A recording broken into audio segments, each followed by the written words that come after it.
Students, whatever homework is given to you, you have to submit it on the very next day between 8 am to 1 pm to the given WhatsApp number, and it is compulsory to submit your homework as your attendance will be marked on the basis of your submission. Now our next lecture is biogeochemical cycles. ये हमारा chapter यहाँ से start हो रहा है. Biogeochemical means bio means what? It's related to living organisms. Geo means earth. Chemical means कहीं ना कहीं इस साइकिल्स के अंदर कुछ केमिकली रिएक्शन हो रहा है, एंड साइकिल मीन्स ये दोबारा रिपीट हो रहा है अर्थ पे. यहाँ पे bio earth, geo means bio means living organisms, geo means earth, chemicals means chemical का कहीं ना कहीं रिएक्शन होगा, एंड साइकिल्स वो साइकिल्स जिनमें लिविंग ऑर्गेनिजम्स भी पार्टिसिपेट करेंगे, उनका इंटरेक्शन होगा, नॉन लिविंग ऑर्गेनिजम्स भी पार्टिसिपेट करेंगे. So in biosphere there is a interaction between biotic component and non biotic components. इन दोनों को कंपोनेंट्स के इंटरेक्शन से हम लोग ये बायोजियो साइकिल्स में ये एक्टिवेट होते हैं. Biotic components means it is living organism, हो सकता है it may be micro organisms, it may be plants, it may be animals. ये biotic component. Non-biotic means non-living, for example air, water, soil, etc. तो ये living organisms और non-living organisms में दोनों एक साथ इंटरेक्शन करेंगे और बायोजियोकेमिकल साइकिल्स जो है वो स्टार्ट होगा. बायोजियोकेमिकल्स यहाँ पे हमारी बुक में 4 टाइप्स के हैं, आपके बुक में दिए हुए. Number first is water cycle, water cycle, nitrogen cycle, carbon cycle,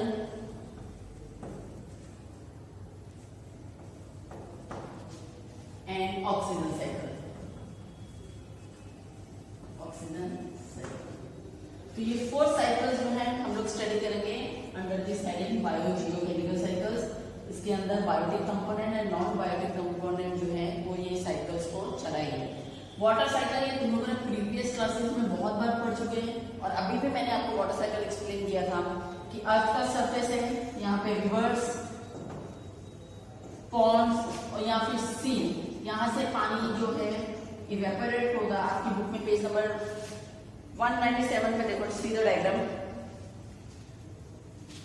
और ग्राउंड वाटर जो अर्थ के नीचे है, इट स्टार्ट इवेपोरेटिंग. इवेपोरेशन कैसे हो रहा है? Because due to sun heat या सन की रेडिएशन.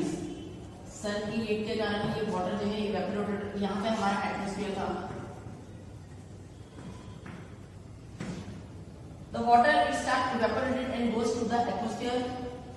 वाटर इवेपोरेशन में एक ये भी है. दूसरा पानी इवेपोरेट कैसे हो रहा है? दूसरा प्रोसेस एक है ट्रांसपिरेशन.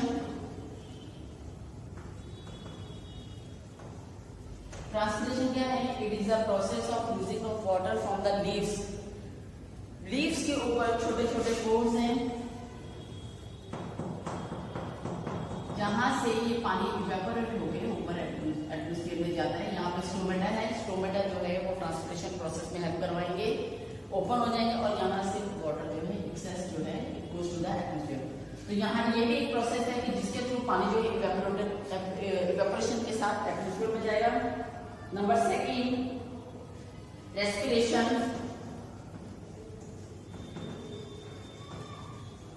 रेस्पिरेशन प्रोसेस में जब भी हम लोग प्रोसेस करते हैं तो उसमें भी बहुत सारा जो है वाटर ड्रॉपलेट्स जो है वो एटमॉस्फेयर में रिलीज होते हैं. ये दोनों प्रोसेस से भी पानी इवेपोरेशन होगा. नंबर थर्ड जो है सन की हीट से ग्राउंड वाटर जो है वो इवेपोरेटेड होके it goes to the atmosphere. Atmosphere पे जाके ऊपर जाके टेम्परेचर जब लो होगा, लो टेम्परेचर पे, देन इट कंडेंस हो जाएंगे. कंडेंस होने के बाद यहाँ पे उसके साथ बहुत सारा डस्ट मिक्स होगा, बहुत सारी गैसेस भी उसके साथ मिक्स हो सकती हैं. Then due to low temperature and low pressure, then it comes back to the earth in the form of water. फिर ये water in the form of water, और ये water किस फॉर्म में आता है? It comes back towards the earth in the form of rain. बारिश की फॉर्म में नीचे आएगा। रेन के साथ भी बहुत सारे ऊपर जो गैसेस थी एटमॉस्फेयर में, हमें अभी प्रीवियस मैंने लेक्चर में आपको बताया कि ऑक्सीजन है, नाइट्रोजन है, ये सारे गैसेस जो हैं ये भी रेन वाटर के साथ मिक्स होके it come back to the earth and in the form of acid rain. Acid rain में बहुत सारी ये गैसेस मिक्स होके अर्थ की तरफ आएंगी। अर्थ में आने के बाद लेकिन ये एसिड रेन जो है it is not good for the human beings, not only human beings, also good for the plants, also for the animals and also for the non living things. Non living things मतलब for example buildings. अभी आपने example एक देखा है कि ताजमहल का marble जो है वो व्हाइट कलर का है, उसके आजू बाजू ताजमहल के अगर आप कहीं उस साइड विजिट करो तो वहां पे बहुत सारी इंडस्ट्रीज हैं। इंडस्ट्रीज में से जितना स्मोक निकल रहा है वो धीरे धीरे पोल्यूटेड कर रहा है एयर को। एयर के पोल्यूशन के कारण ये ताजमहल का मार्बल जो है वो जितनी पॉइजनस गैसेस हैं वो सारी एटमॉस्फेयर पे जा रही हैं और वो रेन जब होगा रेन वाटर के साथ वो नीचे आएंगी एसिड रेन की फॉर्म में और वो जब बिल्डिंग्स के ऊपर एसिड रेन जब गिरता है तो वो धीरे धीरे उसको कन्वर्शन करता है, कहीं ना कहीं उसकी चेंजेस आएंगी। तो ताजमहल का जो मार्बल है इट टर्न्स टू धीरे धीरे वो ब्लैक में चेंज हो रहा है, येलो कलर का उसका मार्बल चेंज हो रहा है कलर में। तो ये था हमारा वाटर साइकिल, ये तुम लोग प्रीवियस 8th स्टैंडर्ड में पढ़ चुके हो।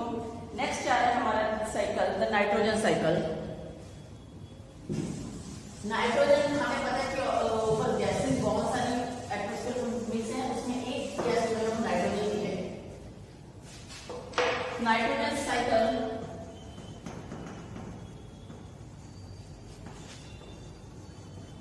सबसे पहले नाइट्रोजन की बात करें। एटमॉस्फेयर में टोटल 78% जो है वो नाइट्रोजन है, टोटल 78% नाइट्रोजन इज देयर।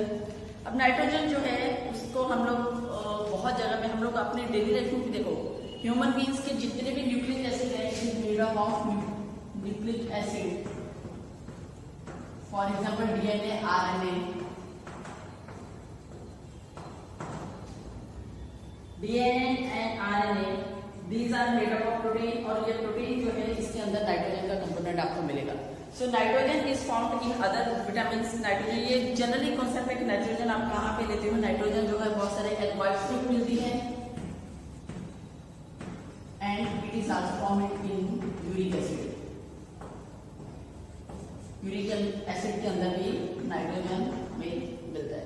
तो ये जनरल कॉन्सेप्ट है, लेकिन नाइट्रोजन एयर में है, एयर के बाद फिर नीचे अर्थ पे आ रहा है, अर्थ पे आने के बाद फिर ऊपर जा रहा है। तो ये साइकिल हम लोगों को एक्सप्लेन करना है कि ये प्रोसेस हो कैसे रहा है, ऊपर से नीचे कैसे आ रहा है। नीचे में अगर नीचे आ रहा है तो हम लोग उसको अगर यूज कर रहे हैं कि नहीं कर रहे, अगर कर रहे हैं तो फिर ये वापस ऊपर एटमॉस्फेयर पे कैसे जा रहा है, क्योंकि ये साइकिल जो है ये रिसाइकिल है, दोबारा दोबारा चल रहा है। जैसे वाटर साइकिल है, पानी इवेपोरेट हुआ, एटमॉस्फेयर पे गया, एटमॉस्फेयर से फिर से वो कंडेंस हुआ इन the form of rain water, वो नीचे फिर से अर्थ पे आया, फिर वो ग्राउंड वाटर के अंदर स्टोर हो जाएगा, फिर ऊपर जाएगा। तो ये साइकिल कंप्लीट चलता ही जा रहा है। सिमिलरली इन दिस वे यहाँ पे नाइट्रोजन में भी हम लोग यही डिस्कस करेंगे। नेक्स्ट पेज पे एक बार फिगर जरा ध्यान से देखो जरा, figure 14.6 nitrogen cycle. 14.4 page number 199 the green house effect. What is green house effect? Green house effect it prevent the escape of heat from the earth due to the layer created by the earth।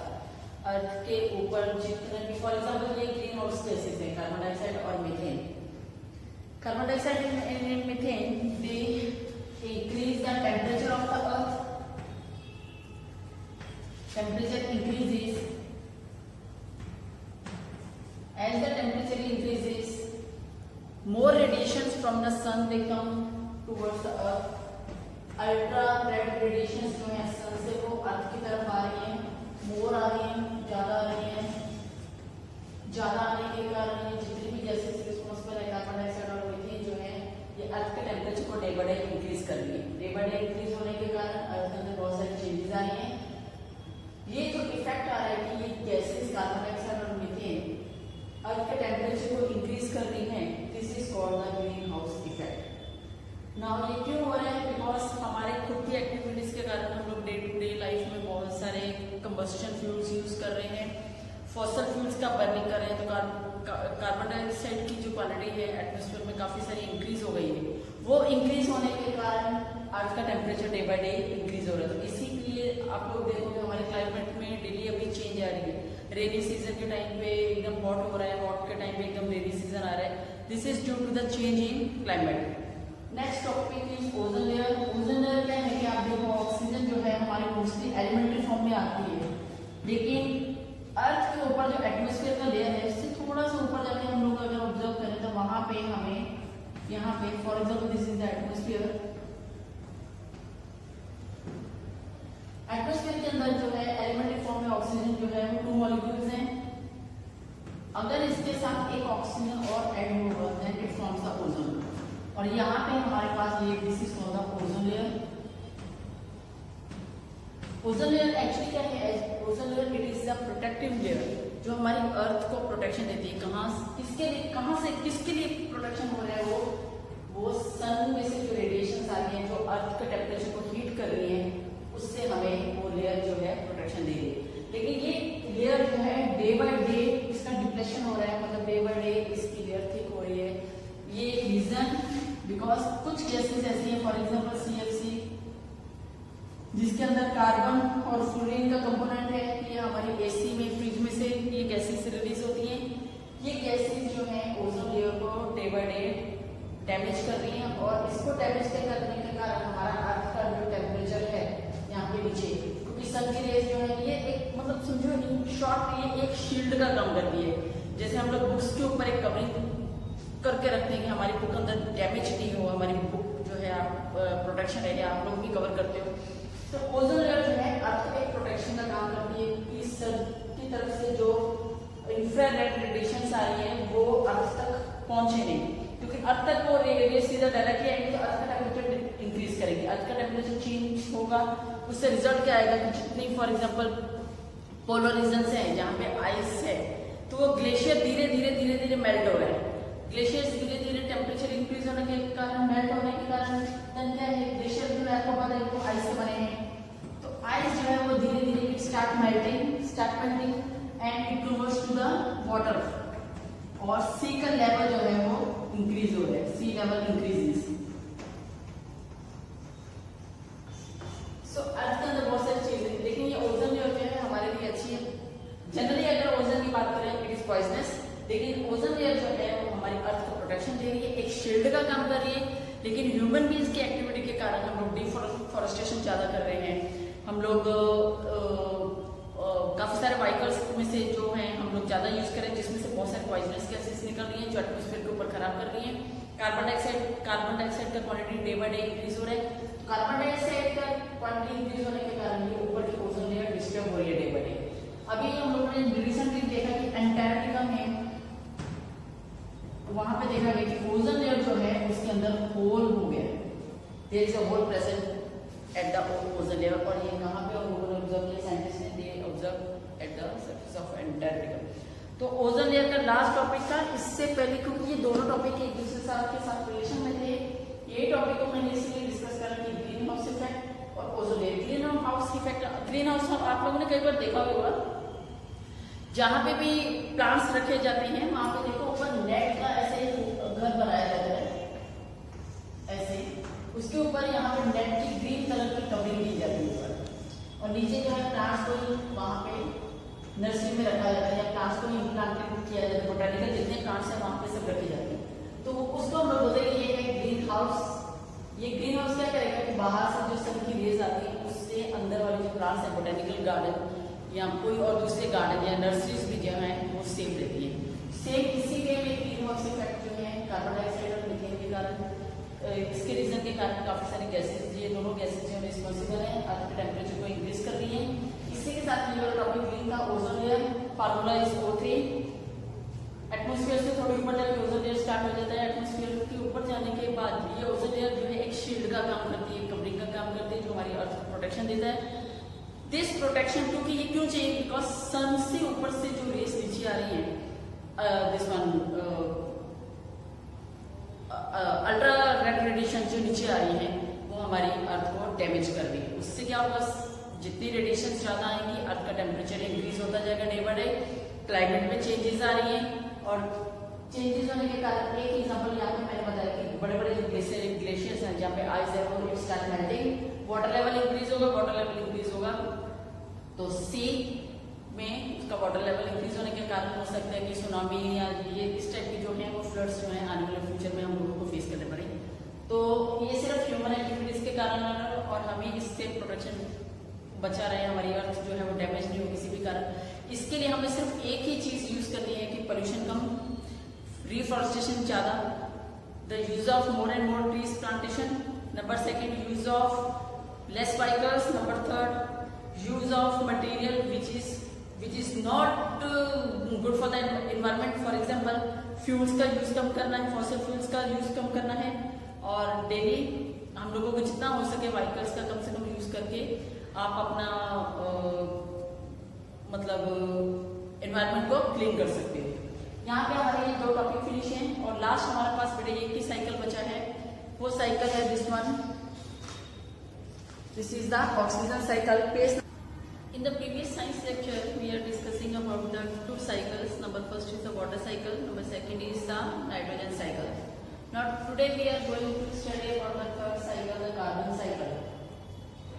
Carbon cycle means here is the involvement of carbon which is present in the air. Now page number 198, the carbon cycle. Carbon is found in the various form on the earth. It occurs in the elementary form as diamond and graphite. Carbon जो है generally हमारी अर्थ में हर जगह पे हमें present मिलता है कि कार्बन का कोई भी आप क्वालिटी देख, whether it is a living non living, every material it is made up of carbon. So carbon जो जनरली देखा जाए तो आपको डायमंड और ग्रेफाइट की फॉर्म में मिलता है, लेकिन अगर एटमोस्फेयर की बात करें तो वहाँ पे it is in the combined state, it is found as the carbon dioxide in the atmosphere as carbonate and hydrogen. Now come to the carbon cycle. Carbon cycle जो वहाँ पे एटमोस्फेयर में है, इसके यहाँ पे प्रोसेस जो है कैसा होगा, एट कार्बन डाइऑक्साइड यहाँ से जब भी स्टार्ट करना है साइकिल ऊपर से एटमोस्फेयर से ही हम लोग स्टार्ट करेंगे। जैसे नाइट्रोजन भी साइकिल में भी हम लोगों ने ऊपर से स्टार्ट किया था कि carbon dioxide in atmosphere, so carbon dioxide atmosphere में जो है वहां से स्टार्ट करेंगे। नाइट्रोजन साइकिल में भी सिमिलरली हम लोगों ने उसी वे में स्टार्ट किया था कि nitrogen cycle in atmosphere. So carbon dioxide in atmosphere it come towards the earth in and it is taken by the plants. Plants इसको इंटेक करेंगे। अब यहाँ पे ये प्लांट्स कैसे इंटेक करेंगे, यहाँ पे हमें एक प्रोसेस यहाँ पे हम लोग इसके साथ मैच करेंगे। प्लांट्स ने वो कार्बन डाइऑक्साइड गैस कार्बन को कैसे यूज किया है, फोटोसिंथेसिस प्रोसेस के लिए। हमें पता है कि फोटोसिंथेसिस प्रोसेस में carbon dioxide, water, sunlight, chlorophyll, ये 4 कंपोनेंट्स को हम लोग यूज करते हैं और फोटोसिंथेसिस प्रोसेस में लास्ट में रिजल्ट आता है हमारे पास glucose plus lot of energy is released. So carbon in atmosphere, ये यहाँ पे ऑर्गेनिक कंपाउंड जो है कौन है, प्लांट्स है। पहले प्लांट्स का डिस्कस करेंगे, एनिमल्स का हम लोग बाद में डिस्कस करते हैं। Carbon in atmosphere it comes to the plants. Plants इसको ये कैसे ले रहे हैं कार्बन को, एटमोस्फेयर को, ये ले रहे हैं फोटोसिंथेसिस प्रोसेस से। फोटोसिंथेसिस में क्या है कि carbon dioxide from the atmosphere it convert to the glucose form. Glucose form में वो कन्वर्ट हो जाती है फोटोसिंथेसिस प्रोसेस में। अब ये ग्लूकोज जो है it is utilized for the energy during the respiration process. Plants respiration process कर रहे हैं, उस केस में भी हम ये ग्लूकोज जो है वो ब्रेकडाउन होगा and they convert back to carbon in aerobic and anaerobic respiration. हम लोग भी जो रेस्पिरेशन प्रोसेस कर रहे हैं उसमें एरोबिक और एनारोबिक मतलब in presence of oxygen, in absence of oxygen, वहां पे हम लोग कार्बन का रिलीज होगा और ये कार्बन जो है ये वापस back down goes to the atmosphere. Number second process आ रहा है by the combustion process. Combustion process मतलब यहाँ पे फ्यूल का बर्निंग हो रहा है, कहीं पे इंडस्ट्रियल फ्यूल का बर्निंग है, lot of carbon is released. यहाँ से भी it goes back to the atmosphere. अब इंडस्ट्रीज में देख लो, कंबस्शन प्रोसेस में, बर्निंग प्रोसेस में देख लो, कोल पेट्रोलियम का बर्निंग में वहां पे भी कार्बन का काफी सारी क्वांटिटी रिलीज होगी एटमोस्फेयर पे। तो ये सिंपल है, इतना कॉम्प्लिकेटेड नहीं है। कार्बन डाइऑक्साइड जो एटमोस्फेयर में है it comes to the plants, plants उसको इंटेक करेंगे। किसके लिए, फोटोसिंथेसिस प्रोसेस के लिए। Plants use this carbon dioxide for the photosynthesis process. अब ये प्लांट्स का ये एरो देखते हैं, यहाँ पर इंडिकेशन मैंने मार्क किया है। ये प्लांट्स जो है आगे यहाँ पे मैंने लिखा है कोल एंड पेट्रोलियम। प्लांट्स कोल और पेट्रोलियम में कैसे कन्वर्ट हो गई, आप लोगों ने फॉसिल फ्यूल्स के बारे में पहले स्टडी किया होगा। तो fossil fuels they are the dead and remain of plants and animals. which are buried under the earth surface for the millions of years. Billions of years उसको लग जाते हैं प्लांट्स को कहीं पे भी अर्थ के सरफेस के नीचे दब जाते हैं या फिर सी के बॉटम के नीचे दब जाते हैं और उस then it converts into the fossil fuels. Organic compound plants जो है फॉर एग्जांपल दे डाइड अगर तो वो सी के नीचे बॉटम के नीचे बरिड हैं then it converts to petroleum और अगर वो अर्थ के नीचे बरिड हैं और मिलियंस ऑफ ईयर्स के बाद वो एकदम हार्ड स्ट्रक्चर में पिट लाइक स्ट्रक्चर में कन्वर्ट होंगे then it is called the coal. It means यहाँ पे हमारे पास एक चीज क्लियर है कि कार्बन डाइऑक्साइड जो है वो फोटोसिंथेसिस के लिए प्लांट्स ने यूज किया. वो प्लांट्स की जब डेथ है या वो प्लांट्स जब डाई हो जाते हैं then it is converted to the coal and petroleum. यहाँ पे हमारा प्लांट्स का साइकिल कार्बन डाइऑक्साइड को कैसे यूज करेंगे फिनिश हो गया. अब नेक्स्ट आएंगे एनिमल्स पे. फिर से वापस आ जाओ. Carbon dioxide in atmosphere, carbonates in water. Carbonates in water मतलब सी एनिमल्स जो हैं मेरीन एनिमल्स जो हैं पानी के अंदर आपको पता है ऑक्सीजन भी है हाइड्रोजन भी है वहां पे बहुत सारे कार्बन की क्वांटिटी आएगी. तो ये कार्बोनेट जो पानी के अंदर है इसको ये एनिमल्स यूज करेंगे और देन यहाँ पे लाइमस्टोन बनेगा. लाइमस्टोन तुम लोगों ने घर पे भी देखा होगा कहीं पे हम लोग ये व्हाइट वॉश करवाते हैं चूना करवाते हैं वो जो पत्थर है limestone it is the calcium carbonate. तो इससे कार्बोनेट्स इन वाटर ये कन्वर्ट कर देगा उसको लाइमस्टोन में. ये हमारे पास सेकंड साइकिल कंप्लीट. फिर वापस आएगा ये एनिमल्स के कार्बन डाइऑक्साइड इन एटमॉस्फेयर. यहाँ पे ऑर्गेनिक कंपाउंड प्लांट्स को अगर हर्बीवोरस एनिमल्स खा रहे हैं जो ग्रीन प्लांट्स को इंटेक कर रहे हैं तो ये सारी जो कार्बन की क्वांटिटी इनके अंदर थी फोटोसिंथेसिस प्रोसेस में इन लोगों ने बनाया है यूज किया है तो ये प्लांट्स के अंदर जाएगा.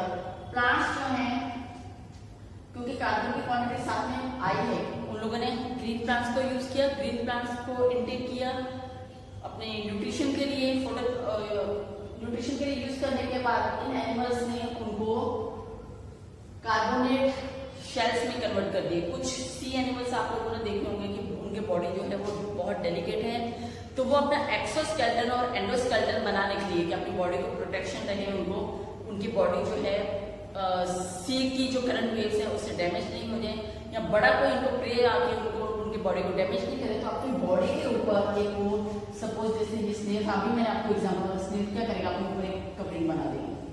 ऑस्टर जो है वो और एनिमल उसके अंदर होता है. तो ये शेल जो है actually it is made up of carbon. ये कार्बन कहाँ से आया?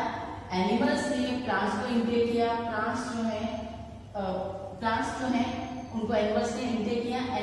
हर्बीवोरस एनिमल्स हैं कुछ भी हैं जैसे अभी आप बोलोगे कि सी एनिमल्स जो है वो हर्बीवोरस कैसे वो भी हर्बीवोरस हैं. कुछ प्लांट्स जो है वहाँ पर यूरोप प्लैंक्टन खाते हैं. कुछ एनिमल्स जो एल्गी का यूज करते हैं. तो ये सारे एनिमल्स फिर क्या करेंगे ये जितने भी कार्बन उसके अंदर क्वांटिटी थी तो वो कार्बन का यूज करेंगे अपनी बॉडी के ऊपर प्रोटेक्शन देने के लिए सेल की कवरिंग और शेल का कवरिंग बनाने के लिए. आप लोगों ने शंख देखा होगा जो हम लोग मंदिर में यूज करते हैं वो शंख क्या है actually it is a covering और उसके अंदर जो है वो स्मॉल डेलिकेट एनिमल्स जो है मेरीन एनिमल उसके अंदर रहते हैं. तो ये जो है कार्बोनेट शेल जो है ये एनिमल्स से यूज किया. अगर यही एनिमल्स का भी यहाँ से ये तो एक प्रोसेस खत्म हो गया. अभी ये एनिमल्स टेरेस्ट्रियल एनिमल की बात करते हैं जो लैंड पे रहते हैं. ये एनिमल्स जब रेस्पिरेशन करेंगे या उनकी बॉडी अगर डिकम्पोज हो गई सपोज उनका डेथ हो गया वो डाई हो गए सबसे पहले रेस्पिरेशन प्रोसेस में भी कार्बन जो है वो निकलेगा. जैसे भी रेस्पिरेशन प्रोसेस लेते हैं वो सांस लेते हैं तो काफी सारी कार्बन डाइऑक्साइड गैस निकलता है जो वापस एटमॉस्फेयर में चला जाता है. नंबर सेकंड अगर उनकी बॉडी डिकम्पोज हो रही है बहुत सारे बैक्टीरिया उनको डिकम्पोज डाई होने के बाद डिकम्पोजिशन हो रहा है तो डिकम्पोजिशन होने के बाद बहुत सारे कार्बन डाइऑक्साइड रिलीज होगा तो वापस एटमॉस्फेयर में चला जाएगा. तो ये था हमारा carbon dioxide cycle carbon cycle. फिर से रिपीट कर रही हूँ पहले प्लांट्स का फिर एनिमल्स का. कार्बन डाइऑक्साइड इन एटमॉस्फेयर इनको प्लांट्स ने यूज किया. कैसे यूज किया? Photosynthesis processing. फोटोसिंथेसिस प्रोसेस में बहुत सारे ग्लूकोज जो है उसका लिबरेशन होगा. ग्लूकोज जो है उसको एनर्जी के लिए हम लोग यूज करते हैं और रेस्पिरेशन प्रोसेस के लिए यूज करेंगे और ये ग्लूकोज जो है वो वापस बैक टू द कार्बन जो है क्योंकि एनारोबिक और एरोबिक दो टू टाइप की रेस्पिरेशन हैं तो ये वापस एटमॉस्फेयर में चला जाएगा. Number second is by combustion process. Combustion process में बहुत सारी हीटिंग प्रोसेस आ सकती है बहुत सारी इंडस्ट्रियल प्रोसेस आ सकती हैं. उसमें से भी काफी सारी कार्बन जो है वो it go back to the atmosphere. Carbon dioxide in atmosphere organic compounds जो फॉर एग्जांपल प्लांट्स ने यूज किया, अगर ये प्लांट्स जो है वो डाई हो जाते हैं, मिलियंस ऑफ ईयर्स जो हैं वो अर्थ के अंदर या सी के बॉटम के अंदर बने रहते हैं, then it converts to the fossil fuels, then it converts to the fossils, fossil कौन से कोल एंड पेट्रोलियम। तो ये इसमें से अगर आप इसको कोल और पेट्रोलियम को बंद करोगे तो इसमें से वापस कार्बन का लिबरेशन होगा और वो वापस एटमॉस्फेयर में जाएगा। नंबर थर्ड आ रहा है कार्बन डाइऑक्साइड इन एनिमल्स। कार्बन डाइऑक्साइड जो एनिमल्स जो है फॉर एग्जांपल प्लांट्स हैं, प्लांट्स को टेरेस्ट्रियल एनिमल्स ने अगर खाया तो कुछ क्वांटिटी जो कार्बन जो है उसके अंदर भी ट्रांसफर होगा। ट्रांसफर होने के बाद अगर ये एनिमल्स जो हैं वो रेस्पिरेशन प्रोसेस कर रहे हैं, सांस ले रहे हैं, तो इसमें भी कार्बन डाइऑक्साइड का रिलीज होगा जो वापस एटमॉस्फेयर पे जाएगा। नंबर सेकंड, अगर यही ऑर्गेनिक कंपाउंड्स एनिमल्स जो हैं ये डिकम्पोजिशन उनका बॉडी का हो रहा है, काफी सारे बैक्टीरिया उनको कंपोज कर रहे हैं आफ्टर द डेथ और आफ्टर द डाई प्रोसेस, तो यहाँ से ही कार्बन डाइऑक्साइड गैस का लिबरेशन होगा जो वापस एटमॉस्फेयर में जाएगा। तो यहाँ पे 3 स्टेप्स का हमारे पास आ रहा था। फर्स्ट आ रहा था प्लांट्स ने कैसे यूज किया, कोल पेट्रोलियम का, कोल एंड पेट्रोलियम। सेकेंड, एनिमल्स ने कैसे यूज किया, एनिमल्स उसको कार्बन डाइऑक्साइड को 2 फॉर्म में यूज कर रहे थे, एक तो अपनी बॉडी के ऊपर एक्सोस्केलेटन और एंडोस्केलेटन बनाने के लिए, शेल यूज बनाने के लिए यूज कर रहे हैं। नंबर सेकेंड, वो respiration process and respiration process के लिए यूज करें जिसमें कार्बन डाइऑक्साइड फिर से वापस एटमॉस्फेयर में रिलीज होगा, या फिर अगर उनका बॉडी डेथ हो रहा है या उनकी बॉडी डिकम्पोज हो रही है तो वहां से भी कार्बन डाइऑक्साइड रिलीज होके एटमॉस्फेयर में जाएगा। So यहाँ पे हमारा carbon dioxide cycle is complete. Now next cycle is next topic is 14.4 the green house effect. Now our next cycle is nitrogen cycle. Nitrogen cycle के बारे में हम यहाँ पे स्टडी करेंगे कि फ्री नाइट्रोजन जो है एटमॉस्फेयर से नीचे कैसे आ रही है और उसके बाद अर्थ पे उसका कैसा साइकिल चल रहा है and then how goes back to the atmosphere। इससे पहले यहाँ से स्टडी करेंगे due to the lightning is due to the thundering of clouds. जैसे क्लाउड्स की थंडरिंग होती है, एक थंडरिंग होने के बाद convert it into the free nitrogen. Atmosphere में जो नाइट्रोजन है it convert is to the free nitrogen. Free nitrogen जो है इसमें कन्वर्ट होंगे it is oxide of nitrogen. Nitrogen के ऑक्साइड यहाँ पे बन जाएंगे, नाइट्रोजन के ऑक्साइड्स जो है then dissolve to the water. Water कहाँ से आया, जो रेन जो है नीचे आने वाली है उसके पानी के साथ ये जो नाइट्रोजन के ऑक्साइड है वो मिक्स हो जाएंगे एंड देन इट फॉर्म्स, जैसे ये वाटर के साथ उसके साथ डिसॉल्व होंगे it form the nitric acid and nitrogenous acids. ये दोनों चीजें जो है then it come along with the rain. कौन सी, नाइट्रिक एसिड और नाइट्रोजिनस एसिड। बट डायरेक्टली जो है कुछ प्लांट्स इनको अब अर्थ के ऊपर देखो तुम लोग, प्लांट्स में है, एनिमल्स में है, प्लांट्स को भी अपनी बिकॉज नाइट्रोजन जो है बहुत इसेंशियल कंपोनेंट्स है उनकी ग्रोथ के लिए, लेकिन ये जो एटमॉस्फेयर से डायरेक्टली नाइट्रिक एसिड और नाइट्रोजन एसिड के फॉर्म में जो नाइट्रोजन नीचे आ रहा है इन the form of rain water, plants उनको डायरेक्टली कंज्यूम नहीं कर पाएंगे। बिकॉज उसको कंज्यूम करने के लिए क्या करेंगे, उनको कुछ बैक्टीरिया हैं जो उनकी रूट्स के नीचे रहते हैं। The name of the bacteria is rhizobium bacteria. Rhizobium bacteria ये प्लांट्स की जो ल्यूमिनस प्लांट्स हैं उनके रूट्स के नीचे हैं। ल्यूमिनस प्लांट्स मींस क्या, जो जिसके अंदर वो प्लांट्स जिसके अंदर दाने जैसे फलियां जैसे प्लांट्स होते हैं, जैसे पी प्लांट देख लो आप, पल्सिस देख लो, ये सारे ल्यूमिनस प्लांट्स हैं। इनके रूट्स के नीचे जो है ये राइजोबियम बैक्टीरिया है। तो ये राइजोबियम बैक्टीरिया क्या करेंगे, ये नाइट्रिक एसिड और नाइट्रोजिक एसिड जो ऊपर रेन वाटर के फॉर्म में नीचे आया है इसको यूजुअल और फॉर्म में चेंज करेंगे, जिसके लिए फिर वो आगे प्लांट्स उनको अपने ग्रोथ के लिए यूज करेंगे। मतलब प्लांट्स डायरेक्टली इनको नाइट्रिक एसिड को और नाइट्रोजन एसिड जो ऊपर से आ रहा है उसको कंज्यूम नहीं करेंगे। उसको कंज्यूम करने के लिए राइजोबियम बैक्टीरिया जो रूट्स के नीचे हैं लिग्यूमिनस प्लांट्स के, वो उसको पहले यूजफुल मटेरियल में कन्वर्ट करेगा, उसके बाद फिर प्लांट्स उनको कंज्यूम करेंगे। तो ये तो एक साइड का प्रोसेस हो गया। अब यहाँ पे हम लोग ये साइकिल को डिस्कस करेंगे। नाइट्रोजन इन एटमॉस्फेयर, नाइट्रोजन जो ऊपर एटमॉस्फेयर में है जो एयर के अंदर प्रेजेंट है वो सबसे पहले नीचे आएंगे। प्लांट्स के अंदर प्रोटोप्लाज्म जो है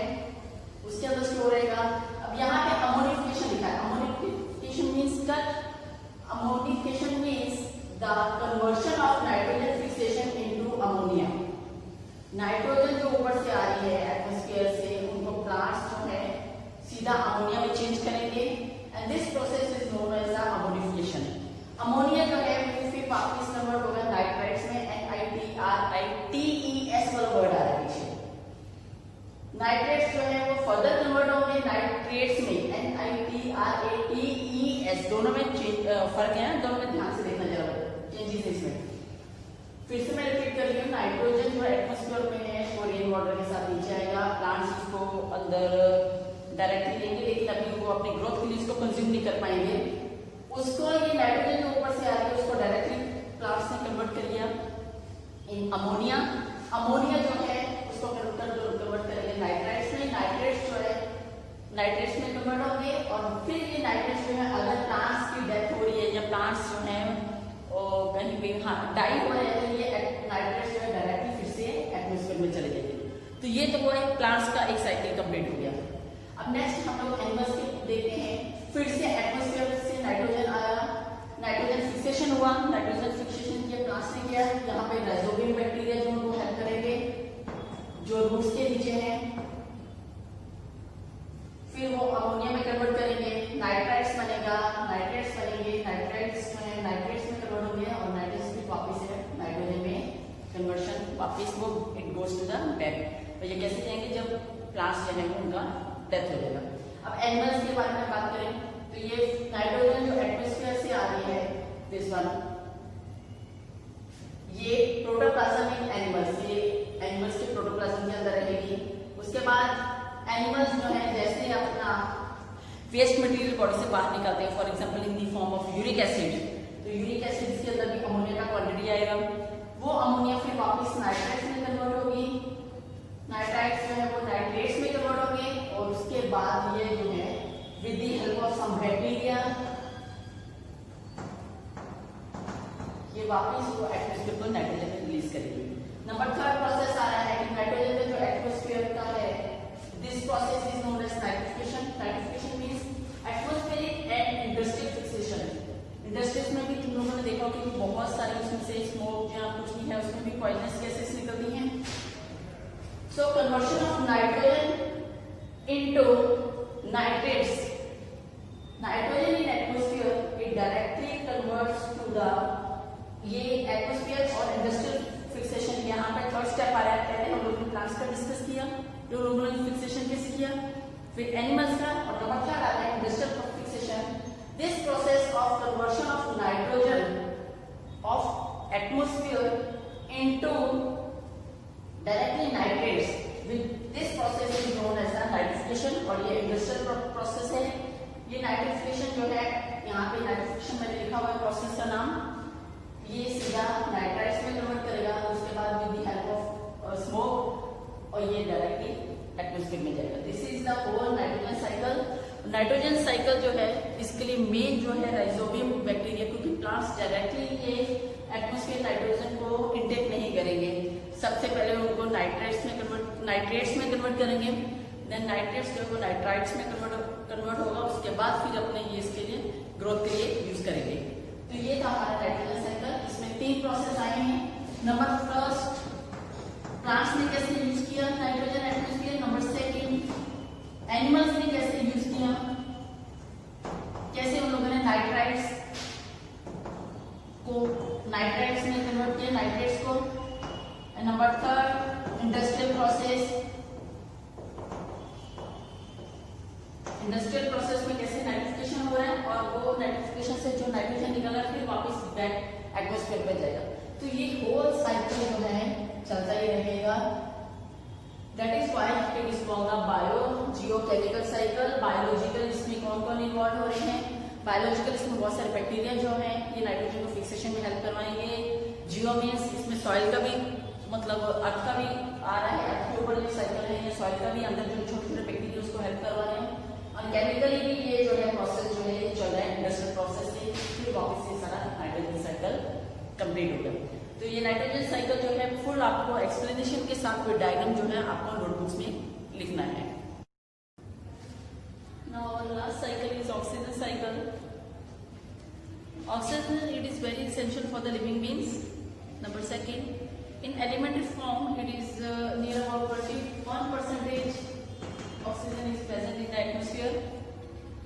Now, oxygen cycle start करने से पहले atmosphere oxygen जो है, it is used by the three methods. Number first is called the combustion.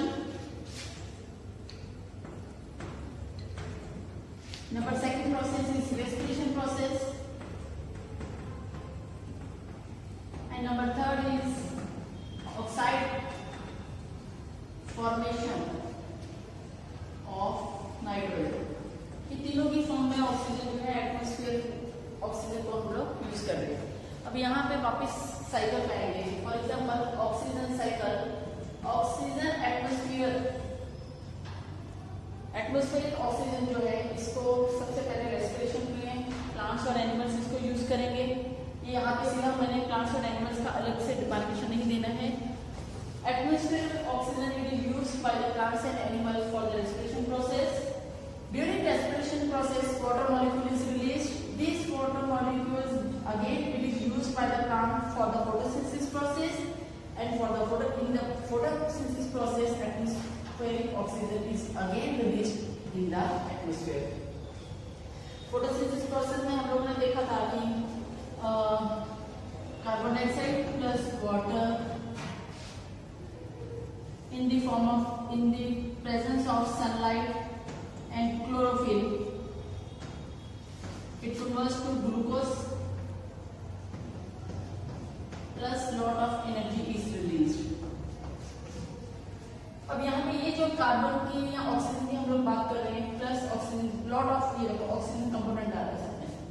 यहाँ पे एटमॉस्फेयर ऑक्सीजन जो है रेस्पिरेशन प्रोसेस में हम लोग यूज करेंगे क्योंकि हम लोग भी रेस्पिरेशन प्रोसेस में ऑक्सीजन का इंटेक कर रहे हैं। रेस्पिरेशन प्रोसेस के कॉन्टिन्यूशन में वहां पे वाटर मॉलिक्यूल रिलीज होंगे। अब ये वाटर मॉलिक्यूल्स जो हैं फॉर एग्जांपल इसको फोटोसिंथेसिस प्रोसेस के लिए प्लांट्स यूज कर रहे हैं। यहाँ पे जैसे अभी मैंने आपको बताया है फोटोसिंथेसिस प्रोसेस में कंप्लीट होने के बाद ये एटमॉस्फेयर में वापस ऑक्सीजन रिलीज हो जाएगा। ये एटमॉस्फेयर में रिलीज हो रहे हैं, यही ऑक्सीजन को हम लोग फिर वापस इंटेक करते हैं human beings. This is the first step. Second step atmosphere oxygen again respiration process, water molecules और ये यहाँ पे जो हम लोगों ने लिखा है it is in glucose form. Glucose form जो है वो रेस्पिरेशन प्रोसेस में ब्रेकडाउन होगा, ग्लूकोज ब्रेकडाउन होगा और ऑक्सीजन का रिलीज होगा। वहां जैसे ये ग्लूकोज जो है glucose it breaks down during the respiration process, water molecule is released. Water molecule released फिर again it is used by the plants during the photosynthesis process and again here the oxygen is released to the atmosphere. This whole is the oxygen cycle. और atmospheric oxygen जो है it is used by the three method. Number first for combustion burning process के लिए कहीं पे भी। Number second for the respiration process plants भी use कर रहे हैं हम लोग भी। Number third जो है oxides formation of nitrogen का जो हम लोगों ने फर्स्ट ऑक्सीजन वाला साइकिल नाइट्रोजन साइकिल जो हम लोगों ने स्टार्टिंग में किया था वहां पे भी हमने ऑक्साइड्स ऑफ नाइट्रोजन देखे थे जहां पे भी नाइट्रोजन के साथ ऑक्सीजन कंबाइन हो रहा था तो नाइट्राइड्स या नाइट्रेट्स बन रहा था NO4। तो वहां पे भी नाइट्रोजन के ऑक्साइड बनाने के लिए ऑक्सीजन का यूज हो रहा था for the oxide formation of nitrogen. So here our oxygen cycle is complete. Now chapter is over now. In the class notebook, you have to write all the 4 cycles with diagrams. Air pollution, its causes, water pollution, its causes, how the soil is formed, and last one, greenhouse effect and ozone layer. These are the 5-6 main important topic you have to write in a notebook and learn. So, यहाँ पे topic और हमारा 4th chapter जो है oxygen cycle पे इसको हम लोगों ने लास्ट में इसीलिए दिया था कि इसलिए पहले आपकी बुक में ग्रीन हाउस इफेक्ट और ओजोन लेयर इन दोनों का मैंने रिलेशन इसलिए दिया था क्योंकि ये दोनों टॉपिक एक दूसरे के साथ लिंक थे। लेकिन आपके टेक्स्ट बुक में ग्रीन हाउस इफेक्ट के बाद ऑक्सीजन साइकिल दिया है और उसके बाद ओजोन लेयर का दिया हुआ है, तो इसलिए कंफ्यूज नहीं होना है। ऑक्सीजन साइकिल जो है इसको साइकिल्स के जो पहले 3 साइकिल्स हम लोगों ने किए हैं water cycle, nitrogen cycle and this one carbon cycle and last one oxygen, 4 cycles you have to write in a notebook. Our chapter is complete. Now in the next lecture we will meet again with the starting of new chapter. Till then, goodbye. Stay safe.